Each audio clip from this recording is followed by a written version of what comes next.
정두영 씨입니다.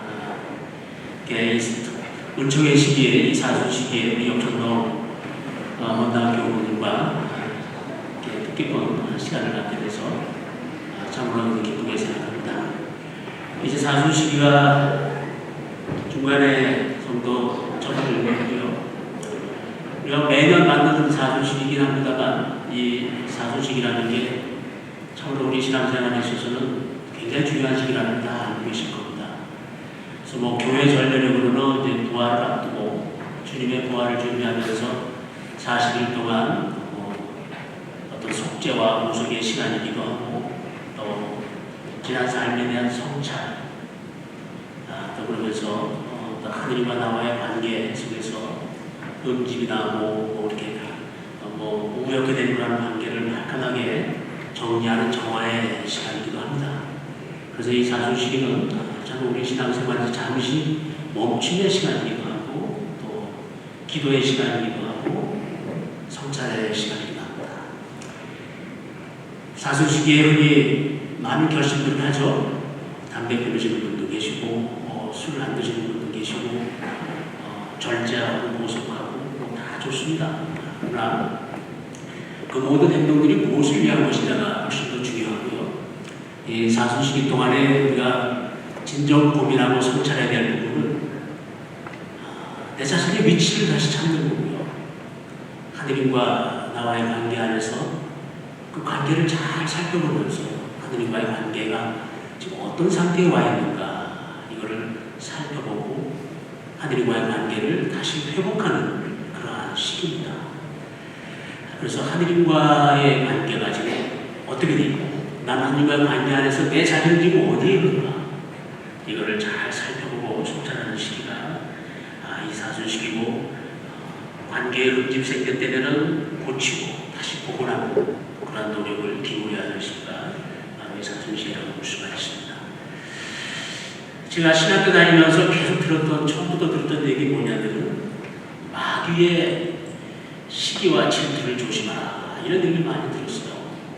무슨 마귀가 시기를 하고 질투하는가 시기와 질투의 대상은 무엇인가 하는 생각을 많이 해봤습니다. 그래서 나중에 보니까 마귀가 누구를 시기하고 질투하냐면 하느님과 인간 간의 관계를 시기하고 질투한다는 거죠. 하느님이 인간을 너무나 사랑하시기 때문에 마귀는 그거를 시기하고 질투하고 어떻게 하면 하느님과 인간 사이의 관계를 깨뜨리고 갈라치게 하고 이게 마귀의 시기와 질투라는 겁니다. 조심하라는 겁니다. 그래서 마귀의 최대 목적은 하느님의 사람을 끌어내리고 하느님과의 인간관계를 깨뜨리고 갈라치게 하고 이거를 조심하라. 신학교 대회 때 계속 배웠습니다. 더도 말할 것이 우리가 창세기를 거슬러 올라가 보면요. 그거 마귀의 시기가 자체는 그때부터 시작이 되고 그때부터 마귀는 계속해서 하느님과 인간 사이를 갈라놓기 시작합니다. 우리가 잘 알다시피 이 세상 창조 시기에 하느님께서는 하늘을 만드시고 땅을 만드시고 모든 온갖 조국을 다 만드시고 다 만드신 다음에 마지막 날에 인간을 창조하시죠. 그러면서 창조의 방점을 찍으십니다. 그래서 어떤 의미에서는 모든 다른 피조물들은 인간을 위해서 미리 준비해 놓은 그래서 인간이 모든 창조의 중심이고 인간이 창조되고 나서 일회째 되는 날 하느님은 모든 일을 맞추시고 쉬셨다 그랬습니다. 인간을 창조하실 때 하느님은 그러셨습니다. 이제 모든 게 다 준비가 되었는데 마지막으로 인간을 창조하실 때 우리가 닮은 사람을 만들자. 그래서 인간은 하느님의 모사이고 하느님과 닮은 그러한 존재라는 거예요. 그리고 그 예덴 동산을 잘 꾸며놓고 인간에게 주면서 인간들과의 그 동산을 잘 가꾸고 경영하도록 맡깁니다. 마귀는 그게 싫었던 거예요. 마귀는 보면 그렇지 않습니까? 자기가 인간보다 훨씬 더 귀한 존재고 또 우월한 존재인데 마귀는 육체가 없죠. 천사, 원래 마귀가 천사가 타락한 겁니다. 천사는 영적인 존재죠. 근데 자기가 더 우월한 존재인데 어떻게 하느님은 인간에게 예된 동산을 맡기고 인간을 그렇게 당신 모습대로 만들고 이렇게 인간에 대한 사랑을 이렇게 베푸는가. 그래서 마귀의 시기와 진리가 거기서부터 나타나기 시작하면서 이제 하느님과 인간 사이를 갈라놓는 작업을 시작합니다. 그때부터 시작했어요. 아마 이 세상 종말까지는 계속될 겁니다. 그래서 어떻게 갈라치기를 합니까? 마귀가 어떻게 감히 하느님을 직접 건드리겠어요? 못 건드리죠. 그러니까 세월을 인간에게 다가가서 어떻게 합니까? 하느님이 너에게 뭐라고 그러냐? 이 좋은 걸 다 줬는데 뭔가 안 좋은 거 있지 않냐? 뭐 이런 식으로 해서 슬슬 인간을 떠봅니다. 그러면서 슬슬 이렇게 유혹을 해요. 그러니까 인간은 어리석하게도 다 모든 걸 줬는데 단 한 가지만 하지 말라고 했다. 그게 바로 이제 선악과를 따먹는 무화과 나무를 따먹는 거죠. 그것만 하지 말라고 모든 건 다 할 수 있다. 마귀가 뭐라고 합니까? 왜 그걸 못하게 했는지 그걸 모르느냐? 그럼 참 어리석다 이거예요. 너희들이 이 열매를 따먹는 순간 너희들 하느님과 똑같은 존재가 된다. 그러니까 하느님이 못하게 한 거다. 이런 식으로 인간에게 유혹을 합니다. 그럴 듯하죠. 그러니까 인간이 최초의 인간의 자유가 있지 않았습니까? 이 최초의 자유를 안타깝게도 하느님께 반기를 내는데 사용했습니다. 그때부터 인간의 불행이 시작됩니다. 참 안타깝죠? 그래서 마귀의 유혹은 성공했습니다. 최초의 인류에게 강한 유혹은 성공을 했고 인간은 하느님이 말을 하지 말라는 것을 하게 되면서 이제 하느님과의 관계가 깨지게 됩니다. 하느님과의 관계가 깨지게 되면서 제일 먼저 찾아온 형벌이 뭡니까? 두려움이에요. 부끄러움입니다. 두려움입니다. 그래서 최초 인간은 어떻게 됐습니까? 자기 몸을 가리기 시작했고 도피하고 숨었습니다. 하느님을 피해서. 우리가 신앙생활을 하면서 하느님을 떠올릴 때 우리가 가장 먼저 떠올리는 것 중에 하나가 뭐가 있을까요? 하느님은 어떤 분이십니까? 여러분들한테. 우리는 좋은 얘기 다 할 수 있어요. 자비로우신 분, 사랑스러우신 분, 우리를 용서하시는 분. 또 뭐가 있을까요? 아마 우리의 무의식 안에는 하느님을 두려우신 분이라는 이해가 남아있을 수도 있겠습니다. 어떤 의미에서 두려움이라는 게 바로 우리 인류의 조상이 최초의 하느님께 범죄를 하면서 느꼈던 첫 감정이에요. 무서워, 두려워. 부끄러워서 숨었을 때 하느님이 인간을 찾습니다. 너 어디 있느냐? 그냥 하느님은 인간이랑 소통하고자 찾으신 거예요. 대화하고자 부르신 건데 아담은 그걸 어떻게 이해했습니까? 하느님이 나를 벌을 주기 위해서 내가 잘못했습니까? 벌을 주기 위해서 나를 찾으시는구나.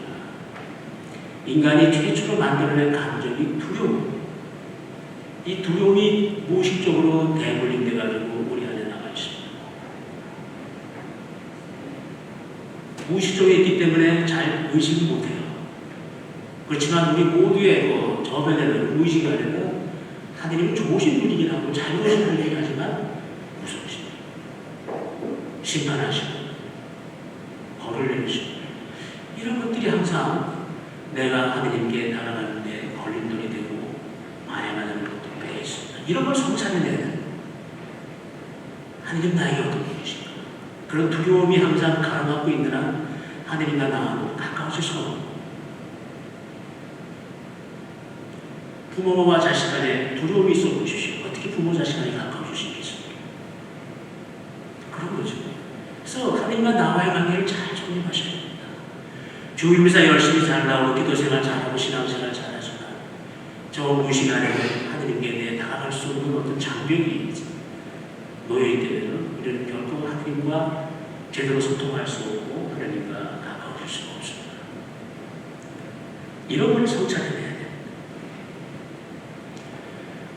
결국은 에덴 동산에서 인류의 최초의 조상과 그 마귀는 거기에 존재할 수가 없습니다. 왜? 분열을 일으킨 존재들이고 하늘과의 관계가 깨져 있는데 모든 것이 질서정연했던 에덴 동산에서 살 수 없는 건 당연합니다.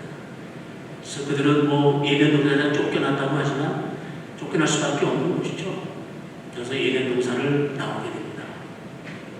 추방 나오는 것이죠. 추방 나오고 나와서 이제 험한 다른 세상에서 살아가야 되는 이 세상에서 살아가는 벌을 받게 되는 겁니다. 사실 스스로 자초하는 겁니다. 그래서 에덴 동산을 앞으로 나아가게 하면서 그러나 하느님은 여전히 인간에 대한 사랑을 저버리지 않으셨습니다. 세상 에덴 동산 밖으로 나가게 하면서 또 구원의 약속을 하시죠. 언젠가는 다시 내가 너희들을 이곳으로 다시 불러들일 것이다. 그때부터 인간은 기다림이 시작해요. 그날이 언제인지 모릅니다. 그러나 하나님의 약속을 믿고 끊임없이 기다림의 삶이 이제 우리의 인생이라고 볼 수가 있습니다. 사실은요. 믿는 사람이나 믿지 않는 사람이나 얘는 끊임없이 기다림의 삶을 살아야 됩니다. 어떤 의미에서 인생은 기다림의 연속이죠. 기다림의 연속. 그래서 기다림을 통해서 우리는 성장해가고 그 안에서 또 성장 과제를 이루고 이 사회 안에서 어렵고 힘들게 살아가면서 뭔가를 향해서 가고 있는 게 이제 우리 인생입니다. 기다리지 않고서 되는 건 이 세상에 아무것도 없습니다. 우리가 잘 알다시피요. 뭘 기다립니까? 에덴 동산에서 나오면서 인간에게 가해진 벌이 있습니다. 너는 흙에서 나왔으니 흙으로 돌아갈 것이다. 죽음이죠. 이제 에덴 동산에서는 아무런 노력 없이도 하느님이 만들어준 모든 것을 즐기면서 잘 살 수 있었지만 이제는 이 두 발과 두 딸로 두 팔로 땅을 가꾸고 땅을 파서 먹고 살아야 됩니다. 땀을 흘려서 일을 해서 먹고 살아야 됩니다.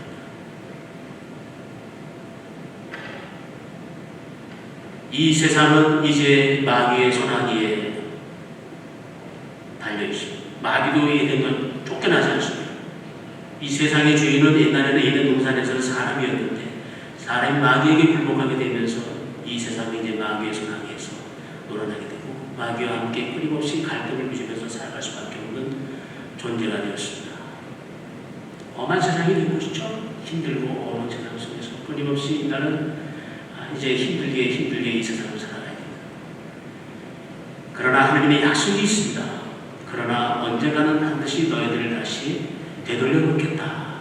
기다림의 시간이 이제 시작이 되는 것이죠. 그래서 우리는 이 기다림 안에서 끊임없이 하느님과 관계를 맺어가고 또 하느님의 약속을 믿으면서 살아가는 게 우리 인생이라고 볼 수가 있습니다. 기다림이 없으면 또 아울러 성장도 멈추는 것이죠. 그래서 살아가면서 끊임없이 이 생명으로 태어나고 이 생명이 사실은 살아났다는 의미는 뭐냐면 태어났다는 의미는 뭡니까? 사실 죽음을 향해서 가는 존재가 되는 거예요. 우리가 태어나지도 않았으면 죽지도 않습니다. 그래서 우리가 인생이 삶으로서 태어났다는 것은 사람이 되었다는 것은 뭔가 목표를 향해서 나아가는 것인데 바로 그것은 죽음을 향해서 나아가는 존재가 되는 것이고 그 가운데서 우리는 끊임없이 나에게 주어진 삶을 기다리면서 하나님의 약속을 희망하면서 우리가 살아가는 존재가 되었습니다. 그래서 우리 기다림의 의미를 이 사순시계는 특별히 한번 마음 안에 볼 수가 되고 이 기다림 안에서 과연 나는 하나님과 어떤 만남을 해가야 되고 하나님과 관계 안에서 어떻게 살아가야 되는지를 잘 살펴봐야 됩니다. 성경을 보면은 성경을 한마디로 기다림에 관한 책입니다. 우리가 잘 알다시피 구약 성경과 신약 성경이 있습니다. 구약은 바로 4,000년 동안 수천 년 동안 이스라엘 백성이 하나님의 약속을 기다리면서 하나님과 이스라엘 백성과 밀고 당기는 파란만장한 역사를 적어놓은 책이 바로 구약 성경입니다. 신약 성경도 마찬가지입니다. 메시아가 오셨고 구원 사업이 이루어졌지만 이제 다시 오실 메시아를 고대하면서 하나님의 백성의 교회가 이 세상 종말을 향해서 또 다른 기다림을 계속해서 이어가는 것을 담아놓은 책이 또 그게 또 신약 성경입니다. 그래서 성경은 한마디로 기다림의 역사가 그 안에 고스란히 담겨있고 그 안에서 하나님의 약속이 어떻게 실현되는지를 잘 볼 수 있는 게 바로 이 성경이라고 볼 수가 있습니다. 성경 안의 인물들을 살펴보면 참으로 기다리는 사람들의 모습의 전형들이 쫙 나와 있습니다. 우리가 제일 먼저 구원의 역사가 누구한테 먼저 시작이 되었습니까? 아브라함 여러분 잘 아시죠? 아브라함은 믿음의 조상이라고 합니다. 그분이 바로 믿음의 조상이고 그때부터 하느님과 인간 간의 믿음의 신앙의 역사가 쭉 이어져 내린다고 시작한 것입니다. 그렇게 알고 있습니다. 그러나 아브라함도 처음에는 그야말로 아브라함이 믿음은 강했지만 아브라함의 믿음은 어떤 의미에서는 맹목적이었습니다. 그냥 무조건 떠나라고 두말하지 않고 떠났습니다. 아들 이삭을 바치라 그러니까 두말 없이 이삭을 바쳤습니다. 훌륭한 신앙이죠 사실. 그러나 아브라함은 기다려야만 했습니다. 그 신앙에 대해서 신앙을 계속해서 견제해오면서 아브라함은 차츰차츰 맹목적인 신앙에서 성숙한 신앙으로 바뀌어갑니다. 하느님과의 관계를 맺어가면서 끊임없이. 어떻게 성숙한 신앙으로 바뀌어갑니까? 아브라함은 처음에 무조건 믿었고 무조건 순종했어요. 좋죠. 그러나 우리가 보기에는 너무 좀 맹목적으로. 차츰차츰 아브라함이 하느님과 관계를 맺어가고 하느님과 소통을 해가면서 아브라함은 점점 성숙한 신앙인으로 변해가는데 그 성숙한 신앙의 증거가 어떻게 나타났냐면 여러분 소돔과 고모라 멸망하시죠? 소돔과 고모라가 아주 타락한 도시였는데 하느님께서 더 이상은 이 잘못을 묵과할 수 없다 그래가지고 벌을 내리려고 합니다. 소돔과 고모라에 유황불을 내려가 다 멸망시키려고 할 때 아브라함이 놀랍게도 옛날 같았으면 그렇게 못됐어요. 아브라함 무조건 내죠. 아브라함은 무조건 내었습니다. 시키는 대로 내. 놀랍게도 아브라함이 하느님과 협상을 해요. 하느님 어떻게 그럴 수 있습니까? 저 도시에 다 그들에도 50명이라도 착한 사람이 있으면 그 사람들도 함께 멸망시키실 겁니까? 하느님과의 딜을 하고 협상을 하는 성숙한 신앙인으로 변해갑니다. 하느님과의 관계를 계속 맺으면서 차츰차츰 어린이에서 성장되면서 신앙도 이렇게 성숙한 신앙으로 바뀌어갑니다. 50명에서 45명으로 낮춰지고 계속 낮춰지지 않습니까? 기억하실 거예요. 아브라함이 하나님께 무슨 반기가 아니라 의견을 얘기하고 또 정하는 걸 상상도 못했었는데 초기에는 아브라함이 이처럼 하느님과 관계를 맺어가고 하느님과 소통을 해가면서 점점 성숙한 신앙으로 변해갑니다. 기다림의 모습이에요. 기다린다는 것이 사실은 가만히 앉아있는 게 아니라 하느님과 계속 관계를 맺고 소통해가면서 내가 차츰차츰 그 하느님의 사람으로 변해가는 것이고 성숙한 신앙으로 변해가는 것이라는 아브라함을 통해서 알 수가 있습니다. 또 하나의 전형적인 기다림의 모습 모세예요. 모세. 우리 아침에 모세 어떻습니까?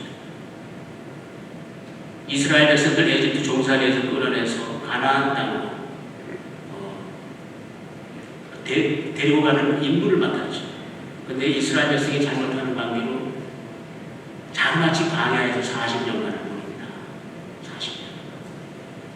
40년 동안 얼마나 많은 일이 있었습니까? 광야에서 이스라엘 백성은 끊임없이 하느님께 관계를 들고 소통을 들고 모세를 죽이려고 하고 모세에게 관계를 들고 원망하는 모습.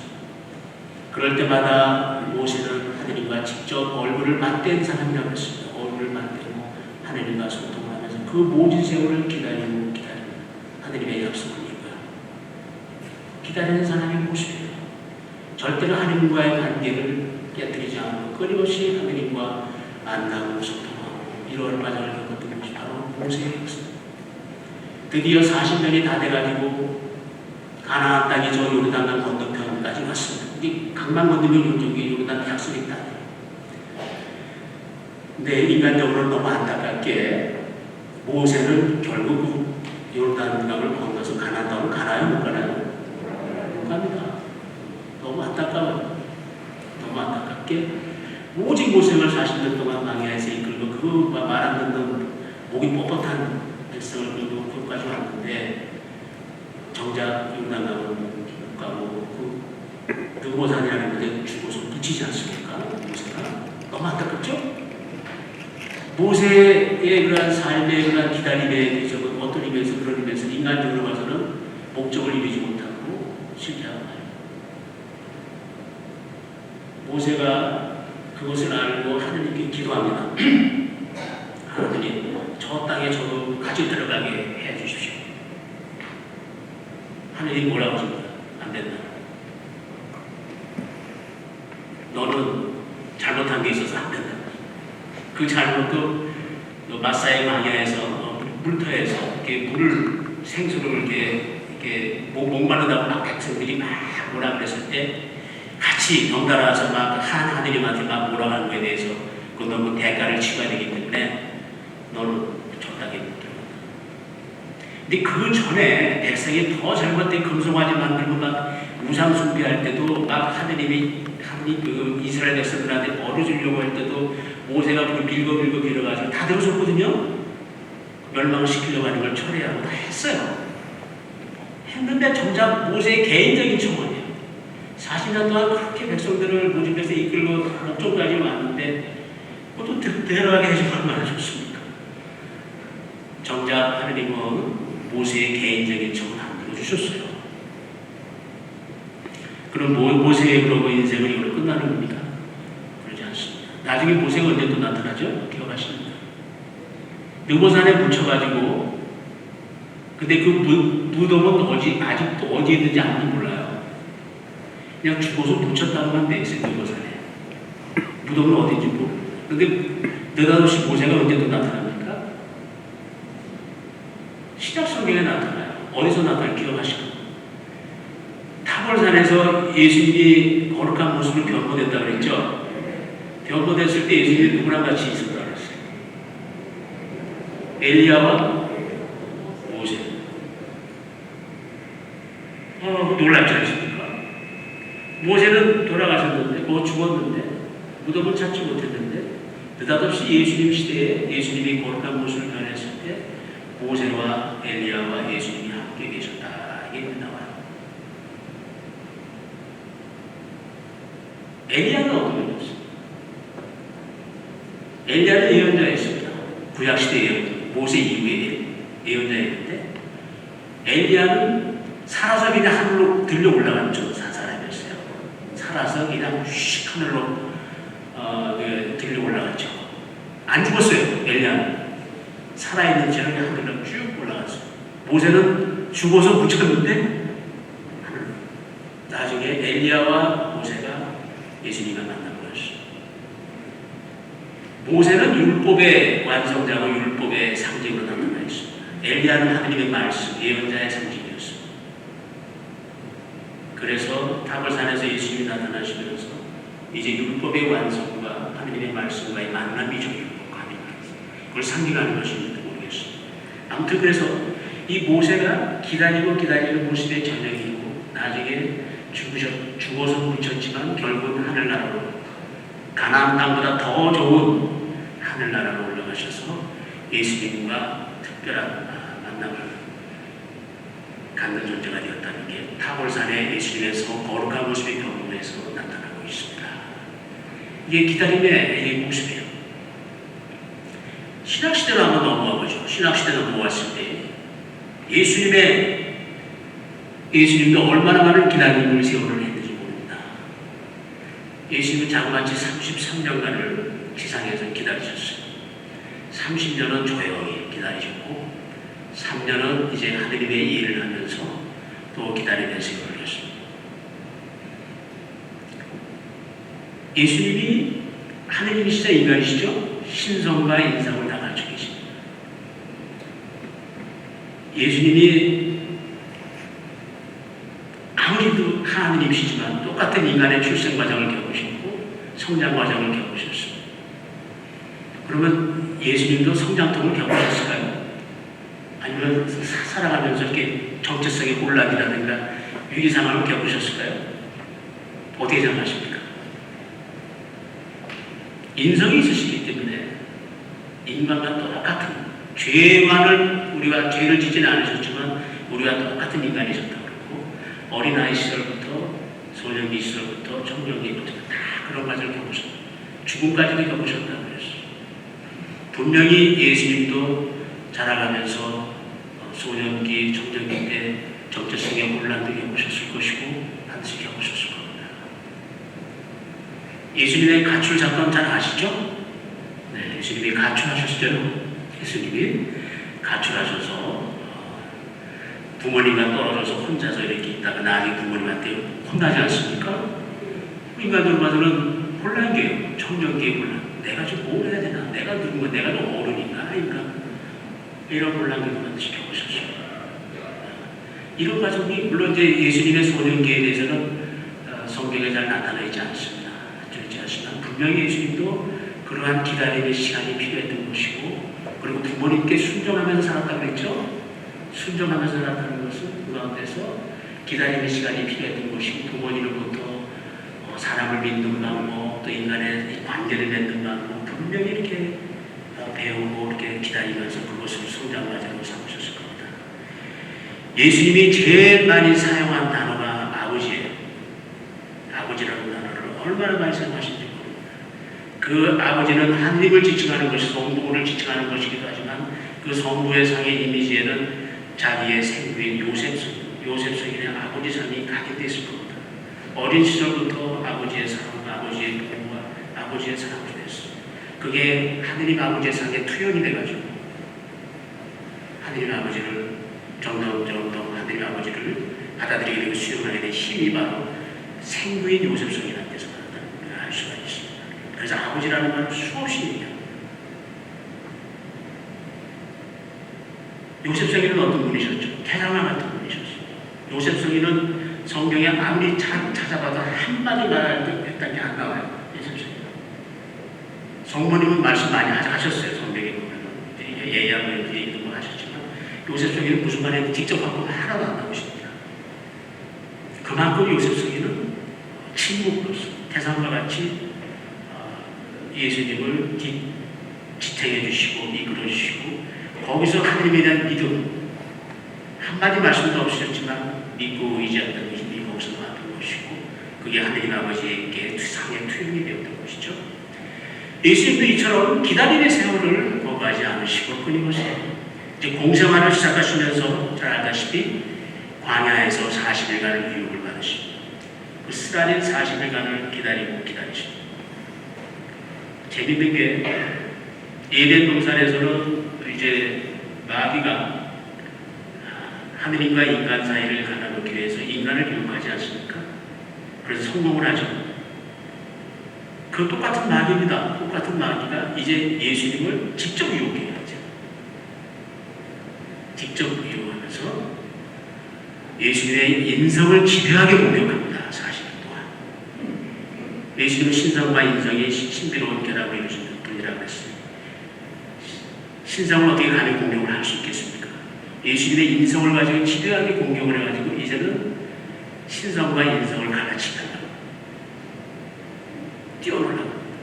그게 마귀의 아주 교묘한 장면입니다. 사람이 제일 먼저 겪는 게 가장 아픈 유혹이 뭡니까? 빵의 유혹 아니에요? 40일 동안 아무것도 못 잡수셨다고 그랬습니다. 40일 동안. 빵 가지고 유혹합니다. 참 아주 교묘한 유혹이죠. 그래서 인내심을 가지고 너는 뭐 참아라 이게 아니라 어떻게 유혹을 합니까? 마귀가 그래요. 이렇게 유혹을 합니다.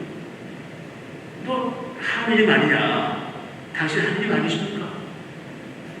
그러면 이 돌 가지고도 빵을 만들고 돌을 빵대라고 할 수 있는 분인데 무엇 때문에 굶고 이렇게 고생을 합니까? 이런 식이에요. 그래가지고 당신이 하느님이라면 그렇게 하라. 왜 바보같이 이렇게 굶고 있는 이런 식이에요. 이런 식으로 인성을 가지고 장난을 치면서 신성을 조롱하고 모욕하고 조롱하고 모욕을 줍니다. 이게 마귀 방식이에요. 예수님은 그것을 견뎌내시면서 인내심으로 견뎌내신 거 아닙니다. 하느님의 말씀에 의존하면서 그것을 이겨내고 마귀를 쫓아냅니다. 마귀의 유혹에 넘어가지 않습니다. 또 하나의 유혹은 세상에 대한 권력의 유혹, 부귀영화예요. 에덴 동산에서 쫓아나면서 이제 이 세상은 마귀의 지배하에 노역이 된다고 했습니다. 이 세상에 마귀가 운영하는 마귀의 힘이 작동하는 세상이 되었습니다. 모든 세속의 것은 마귀가 다 가지고 있는 힘이에요. 그래서 다 주겠다는 거예요. 내 앞에 무릎만 꿇으면 다 당신 것이다. 인성이잖아요. 예수님도 인성을 가지고 있었기 때문에 누구나 다 인간은 다 그런 데 유혹이 약합니다. 그러나 예수님 역시 마귀의 유혹도 하지 않습니다. 마지막에는 자기의 과시에 뛰어내려가라. 성경에 이렇게 나와 있지 않나요? 성경을 가지고 유혹하잖아요. 신성을 조롱하고 모욕을 주고 내가 뛰어내리면 천사들이 와서 너를 딱 안 다치지 않게 해갈 거 아니냐. 이런 식으로 계속해서 신성과 인성을 갈라치게 하려고 합니다. 이 40일 동안 그것을 온갖 40일 동안 마귀의 유혹을 기다리면서 그 안에서 끊임없이 당신의 정체성을 확인하고 자기가 당신이 해야 될 일을 예수님은 확인합니다. 참 이게 이 기다림 안에서 이루어지는 우리의 신앙생활의 모습인 것 같습니다. 그리고 예수님이 이제 마귀의 유혹을 이겨내고 이제 본격적으로 공생활을 시작하실 때도 예수님은 끊임없이 어떤 의미에서는 신성과 인성 사이에서 아주 갈등을 많이 겪으셨어요. 분명히 당신 안에는 신성이 있다는 걸 압니다. 그래서 당신에게는 특별한 힘이 있다는 걸 알고 계셨어요. 그래서 자기 옷자락에 누가 손만 대도 그 사람이 치유를 받는다고 했지 않습니까? 수많은 병자들이 있었습니다. 예수님은 연민 때문에 병자들의 손을 얹어서 병자들을 낫게 해주시고 기적을 행하셨어요. 그러나 그러면서도 예수님이 항상 주저하셨어요. 내가 원래 하는 일은 이게 목적이 아닌데 나는 이 세상에서 이 마귀를 완전히 굴복시키고 이 세상을 내가 새로운 창조를 이루어야 되는 것이지 안타깝지만 내가 병 고치러 이 세상에 온 건 아니잖아요. 그래서 예수님은 연민 때문에 어쩔 수 없이 기적을 행하시고 병을 치유해 주시면서 항상 주저하시고 망설이셨어요. 혹시 내가 이 일 때문에 온 것이라고 사람들이 착각하면 안 되니까. 그래서 항상 이렇게 신성과 인성 사이에서 고민을 많이 하셨습니다. 고민하셨고 내가 해야 될 게 정말 무엇인지를 찾아가려고 하십니다. 정말 그 일을 위해서 끊임없이 기다림의 세월을 계속해서 인고의 세월을 겪어내셨다. 예수님은 결코 인성을 포기하신 적이 없습니다. 하느님이시면서도 끊임없이 인성을 받아들이셨고 인간의 힘을 항상 받아들이고 수용하셨습니다. 예수님은 자기 자신을 누구라고 표현했습니까? 예수님은 자기를 하느님이라고 표현한 적 없어요. 나는 사람의 아들이다 그랬어요. 다른 사람들이 예수님을 그리스도요 하나님의 아들이다라고 표현했지만 정작 본인은 자기 자신을 나는 사람의 아들, 인성을 포기하신 적이 없습니다. 그래서 항상 예수님은 그 인간 편에서 인간의 입장에서 신성과 인성을 항상 결합시키면서 그 안에서 끊임없이 자기 자신의 해야 될 일, 자기 자신의 자리를 찾아갔습니다. 항상 그런 속에서 갈등을 빚긴 하셨지만 예수님은 끊임없는 인고의 세월을 살아가셨다는 걸 우리는 잘 알 수 있고요. 그리고 인성을 포기하신 적이 전혀 없다는 것을 다시 한번 상기하시기 바랍니다. 겟세마네 동산에서 순환을 앞두고 피땀을 흘리면서 기도하시면서 뭐라고 그랬습니까? 하느님 아버지, 제가 이 잔을 꼭 마셔야만 되겠습니까? 다른 방법이 없겠습니까? 피할 수만 있으면 피하고 싶습니다. 인성에서 나오는 고뇌예요. 결코 피하지 않습니다. 받아들입니다. 부끄러워하지 않으셨어요. 혼란스러운 거에 대해서. 본인이 내가 이것도 하고 싶고 저것도 이건 내가 피하고 싶고 고통스러우니까 안 하고 싶거든요. 다른 방법이 없겠습니까? 피땀을 흘리면서 기도하셨다고 했어요. 인성을 다 받아들이셨어요. 극적인 것은 제일 마지막 십자가상에서 다 이제 숨을 거두실 때가 되는데 마지막으로 뭐라고 하십니까? 왜 나를 버리십니까? 절대로 인성을 포기하지 않으십니다. 그러면은 나중에 어떻게 합니까? 하느님 아버지는 대답도 없으세요. 왜 저를 버리십니까? 하늘은 성부는 침묵으로 일관하시죠? 아무 대답도 안 하십니다. 그 아무 대답도 없는 하늘을 향해서 마지막으로 예수님, 그래도 저는 당신께 저를 맡기겠습니다. 이거예요. 이렇게 예수님께서는 인도의 기다림의 시기를 정말 도망가지 않고 회피하지 않고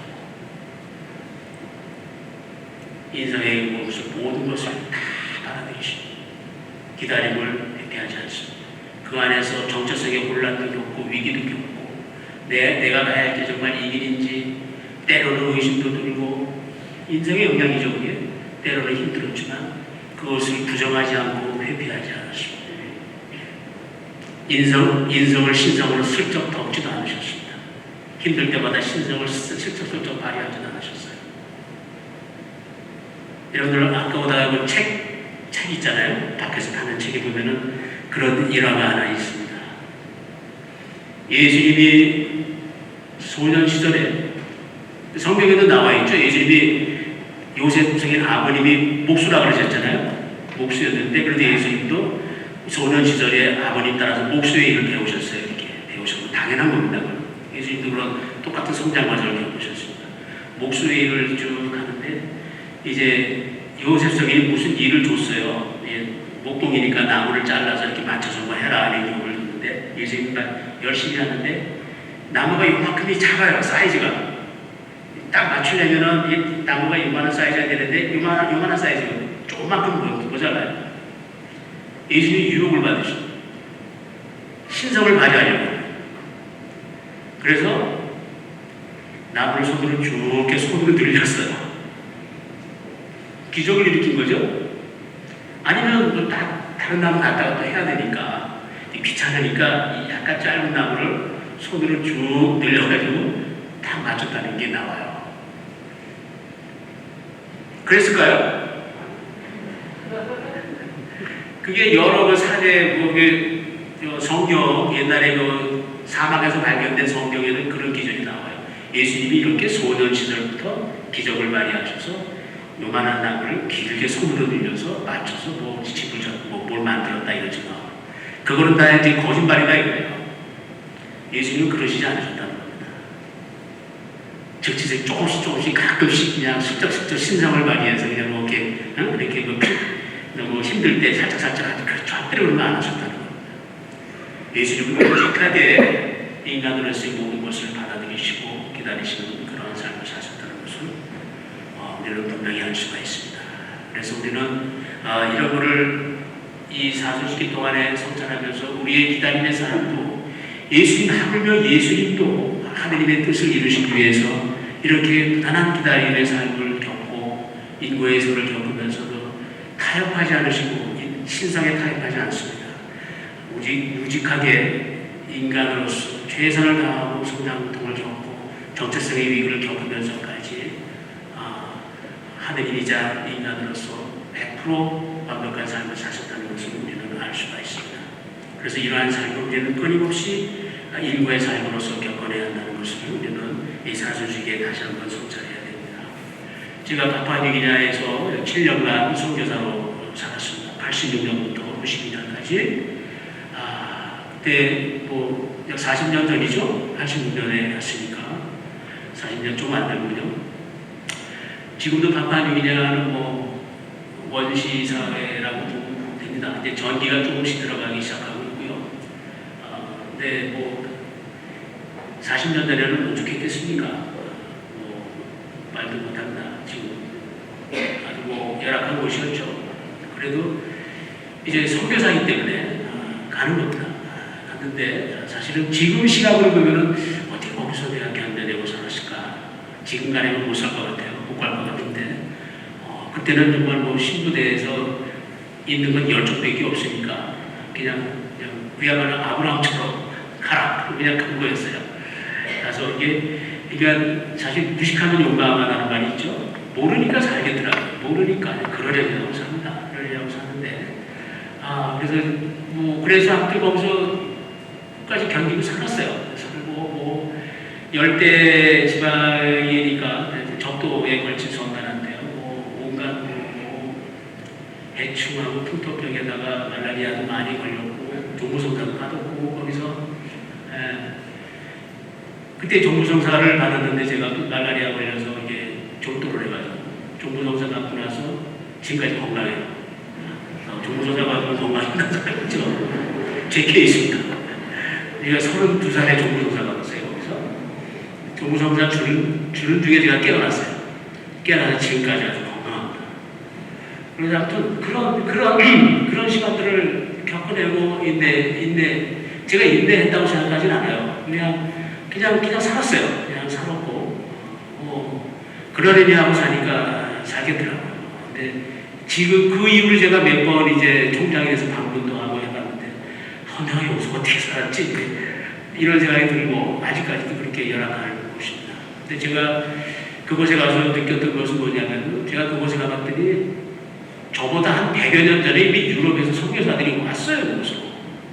유럽에서. 그 기록을 보니까요. 그리고 가니까 그 선교사들이 살다가 죽은 묘지가 있어요. 묘지를 가봤더니 묘지가 없는 경우도 많고 그나마 묘지 이렇게 있는 경우는 뭐 거기에 들어온 횟수하고 죽은 횟수가 나는데 거의 1년이에요. 1년 사이에 다 죽은 겁니다. 1년 그곳에서. 그리고 원주민들의 공격을 받은 사람들은 뭐 시신도 못 찾고 다 죽었고 풍토병에서 그냥 다 죽었고 저보다 100여 년이라도 먼저 죽은 사람들이니까요. 오죽했겠습니까? 그 역사를 보니까 유럽에서 그때는 배를 타고 왔잖아요. 배를 타고 한 6개월 걸려 도는 겁니다. 파푸아뉴기니아는 호주 바로 위에 있는 남태평양 섬나라입니다. 그러니까 유럽에서 배를 타고 저 아프리카 희망봉을 돌아가지고 인도양 거쳐서 이렇게 온 거예요. 6개월 정도 걸리죠.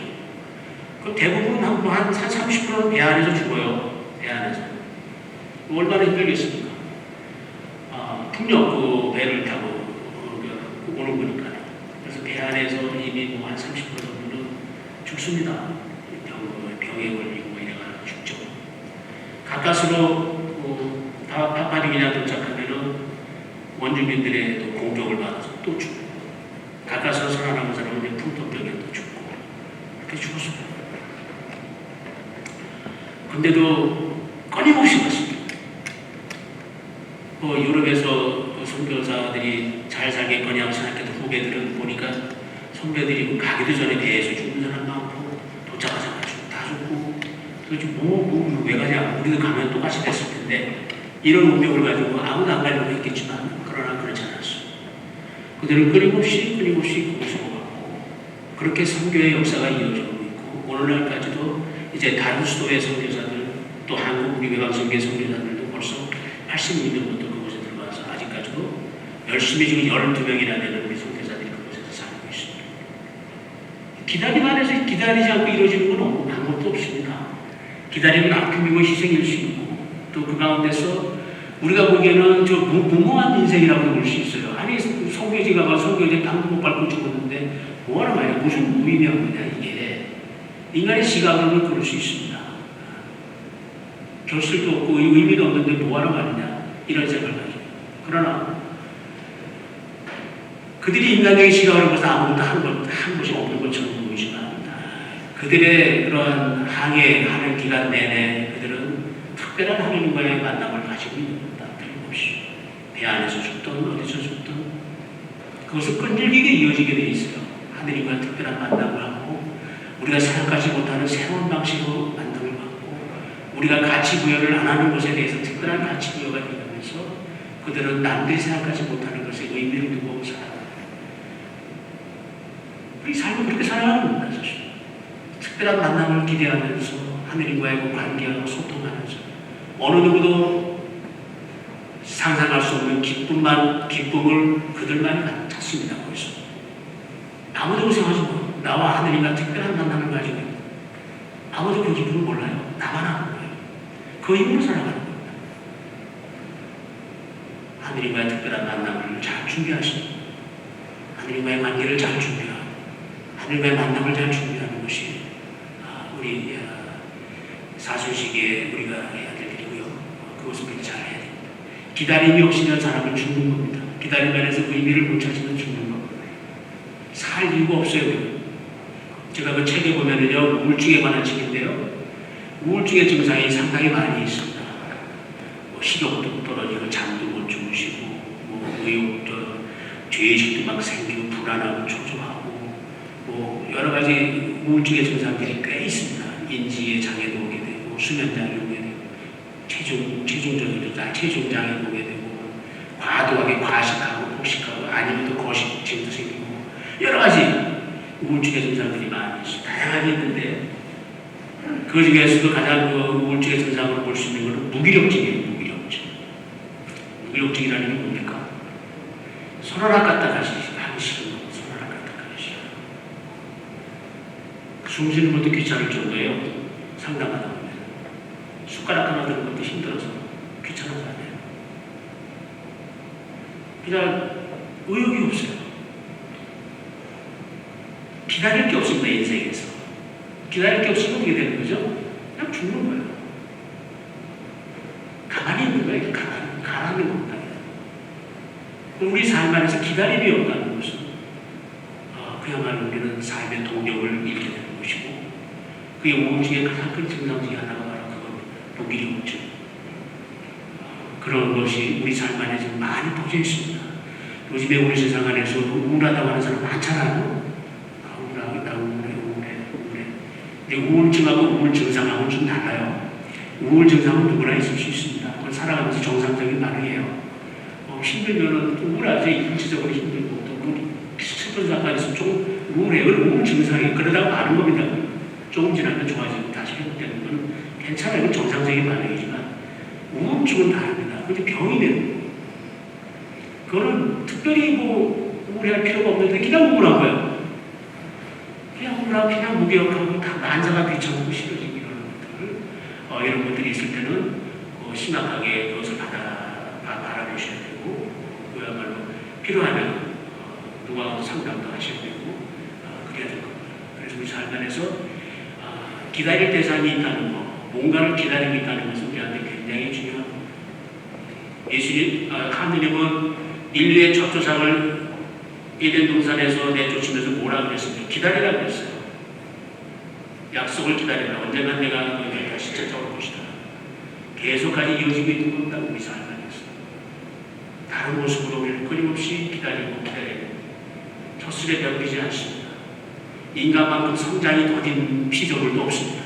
다른 동물들은 태어나자마자 걷지 않습니까? 그러나 우리 인간은 기다림이 필요해요. 우리는 걸으려면 얼마나 걸리나? 1년 걸리나요? 1년 동안 꼬박 걸려내요. 말하려면 더 많은 시간이 걸리겠죠? 그러니까 인간은 기다려야 돼요. 오늘을 기다려야 돼요. 절대로 하루아침에 어린이 어른으로 되지 않습니다. 그 안에 수많은 과정이 있고, 수많은 기다림의 시간들이 있고, 그 기다림의 수많은 순간마다 성장 과정이 이루어야 됩니다. 남을 믿는 법도 배워야 되고, 남하고 소통하는 법도 배워야 되고, 내 창조력을 발휘하는 것도 배워야 되고, 사회성도 배워야 되고, 이게 그냥 이루어지는 거 아닙니다. 끊임없이 기다림 속에서 그 과정을 이루어가면서 우리는 이 사회 안에서 기능하는 사람이 되어가는 것이죠. 그리고 인간은 하루아침에 이루어지지 않고 더디게 온 생애를 거쳐서 우리는 끊임없이 성장합니다. 성장은 20살까지만 성장하는 건 아닙니다. 육체적으로는 그럴 수 있을지 모르지만 정신적으로는 죽을 때까지 성장하는 겁니다. 그래서 나이 들어서의 성장 과제가 있습니다. 청소년의 성장 과제가 있고, 청소년, 장년기, 중년기 다 성장 과제가 있습니다. 노년기 때 이제 죽음을 얼마 앞두고 노년기 때 반드시 이루어야 될 과제가 있습니다. 그러면 아마 상상하실 건 뭡니까? 지나온 삶에 대한 의미 부여예요. 의미 충분합니다. 내가 지금까지 이제 죽을 날이 얼마 안 남았는데 나는 지금까지 살아오는 의미가 뭐였나? 내 삶의 의미는 무엇인가? 잘 살아왔나? 못 살아왔나? 인간적인 기준으로 보는 게 아니라 하나님의 기준으로 봤을 때 내 삶의 의미는 무엇인가? 비록 내가 돈을 먹고 잡고 능력도 없고 잘 살지도 못했고 남에게 인정도 못 받았지만 그래도 나는 하나님 안에서 이러한 의미를 찾는 살았구나. 의미를 찾는 자는 우리가 그게 마지막으로 이루어야 될 우리의 성장 과제예요. 우리 끝까지 우리는 성장해야 돼. 그 의미 추구를 못하면 노력이 우울해지는 겁니다.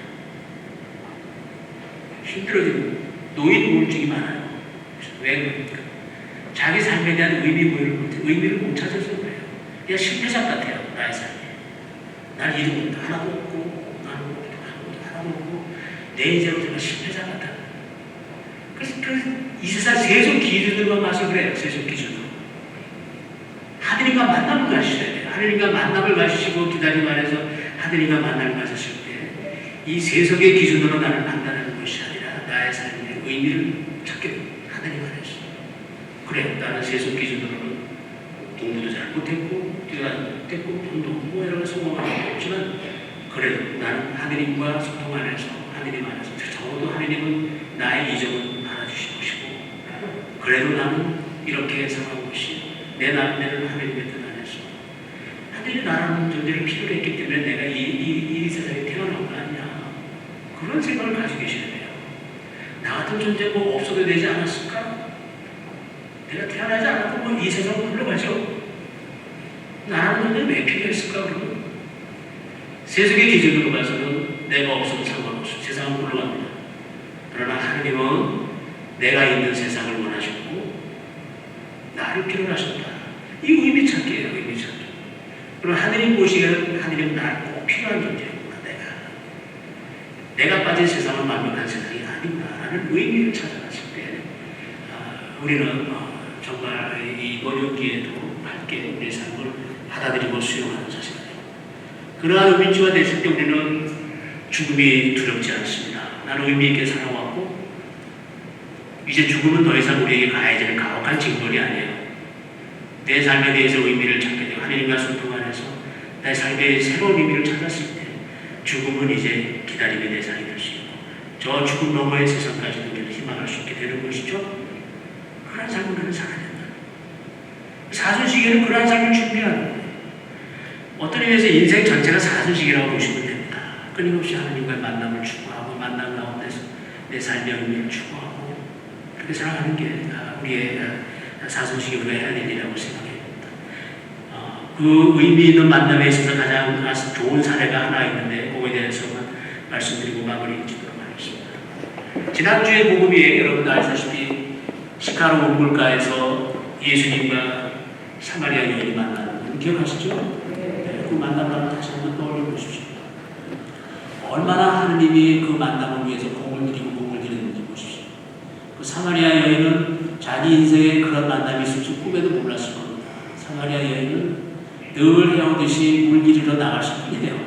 물길로 늘 같은 시간에 나갔을 뿐인데 가봤더니 어느 날 웬 남자가 앉아 있었고 남자가 말을 걸었고 그것을 하다가 사마리아에는 정말 생각지도 못한 뜻하지 못한 새로운 시원, 새로운 정체성을 갖게 됩니다.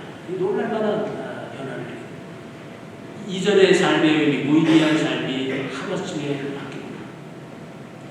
하느님은 그렇게 그 여인만을 위해서 그러한 시간을 미리 준비하셨어요. 그 성경에 보면은 재밌습니다. 하느님이 의도적으로 하신 것 같은 느낌을 많이 받습니다. 하느님은 그 여인이 그 시간에 우물가에 올 줄 알고 계셨어요. 예수님은 이미. 그래서 그 여인과의 만남을 예수님은 아무도 모르게 준비하셨어요. 그리고 둘만 이렇게 은밀하게 만나기 위해서 제자들을 물건을 사러 마을을 보냈죠. 예수님만 혼자서 그 물가에 앉아 계시고 누군가 올 거라는 걸 알고 계셨고 그 만남을 미리 준비하셨을 겁니다. 아니나 다를까 웬 여인이 정오라고 그랬죠. 정오에 물을 기는 겁니다. 하늘이 먼저 말을 건네시잖아요. 예수님이 먼저 말을 건네십니다. 나에게 물을 좀 달아. 그 여인은 깜짝 놀랐습니다. 우물가에 아무도 없었는데 평상시에 그 정오에 누가 물을 잃어 갑니까? 그 여인도 그래 보면은 이제 나중에 역사가 나타나는 과거가 나타나는 데는 보니까 왜 남자고 또 남자고는 유대인이에요. 유대인과 사마리아인은 많은 성도들이 없었습니다. 근데 왜 남자가 있는 것도 깜짝 놀랐는데 유대인이고 또 그 남자가 나한테 물 달라고 말까지 걸어도 깜짝 놀라는 것이죠. 근데 그 여인은 뭔가 예수님의 그러한 모습 안에서 끌림이 있습니다. 도망가지 않았어요. 당신은 유다인이고 남자인데 왜 저한테 말을 겁니까? 그 말을 대답을 하잖아요. 물 달래요. 그때부터 대화가 시작돼요. 대화가 시작됩니다. 그래서 끊임없이 대화를 해가는 소통하는 과정에서 차츰차츰 그 여인은 예수님의 인격에 매료되기 시작하고 차츰차츰 그 말씀으로 더욱더 몰입이 되기 시작해요. 때가 무르익었을 때 예수님이 툭 던지는 말씀이 있었어요. 가서 내 남편을 데리고 와라. 가장 그 여인이 듣기 힘들었던 그런 내용이죠. 당시 바보잖아요. 숨기고 싶었던 상처일 겁니다. 상처였어요. 그러나 그 여인은 이렇게 얘기합니다. 일면 저항을 하는 거죠. 저에겐 남편이 없습니다. 그러자 예수님이 뭐라고 합니까? 네 말 맞다. 너에게는 5명이나 남편이 있었고 지금 사는 남편도 정작 남편이 아니니까 남편 없다는 말이 맞다.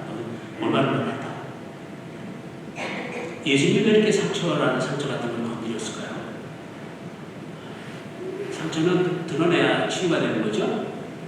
드러내야 치유가 되는 거죠. 그러니까 그 숨기고 싶었던 마음을 숨기고 싶은 상처였어요.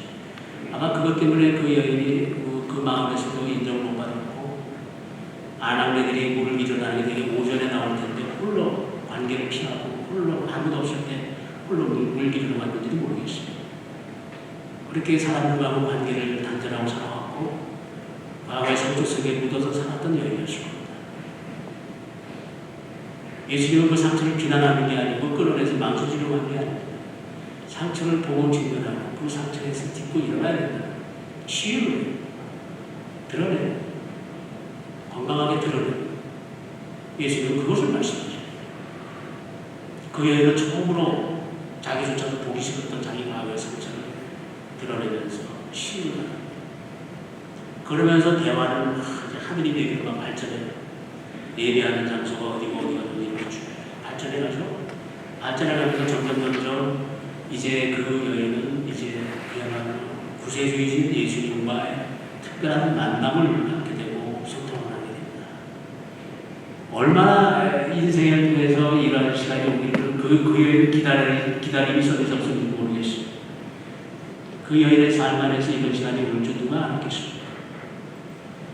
그 여인은 이 상처 속에서 인고의 삶을 살아왔고 끊임없이 기도하는 삶을 나름대로는 살아왔습니다.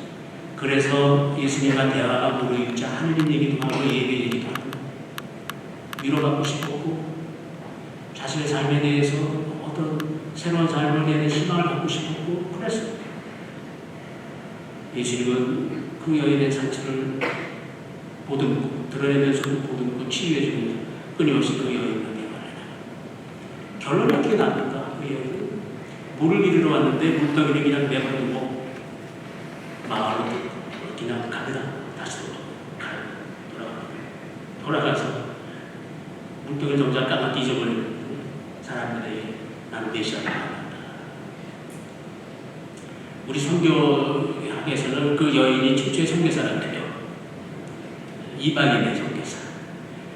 사마리아인이 최초의 선교사였다. 왜? 예수님은 사람들한테 알렸습니까? 메시아를 알렸잖아요. 선교사는 하나님을 알리는 사람이에요. 선포하는 사람. 그 여인을 통해서 그 여인은 새로운 신앙을 얻게 됐어요. 선교사라는 아이덴티티. 그래서 그 여인은 마을에 가가지고 나는 메시아를 만났어. 얘기합니다. 그래서 마을 사람들이 깜짝 놀랐어요. 평상시 우리랑 관계도 잘 안 됐고 혼자서 살고 우리랑 관계도 잘 되고 혼자서 물기를 하고 이런 여인이 갑자기 사람들 앞에 나타나가지고 메시아를 만난다 그러는데 사람들이 반신반의할 수밖에 없죠. 저 사람 왜 저래? 이런 거 아닙니까? 그러니까 그들은 처음에는 안 믿어요. 그래서 그들이 하는 얘기 뭡니까? 우리가 가서 직접 봐야 되겠다.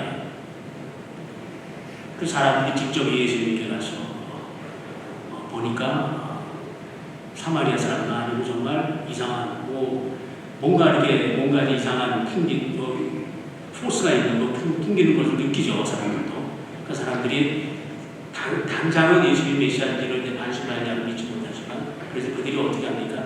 우리와 함께 머물러 주실 수 있습니까? 그렇게 초대하잖아요. 그래서 예수님이 기꺼이 그들과 함께 이틀간을 머무시잖아요. 머무셨다.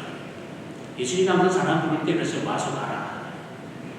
예수님을 따르겠습니다. 그러면 예수님 두 말 안 하고 와서 봐라.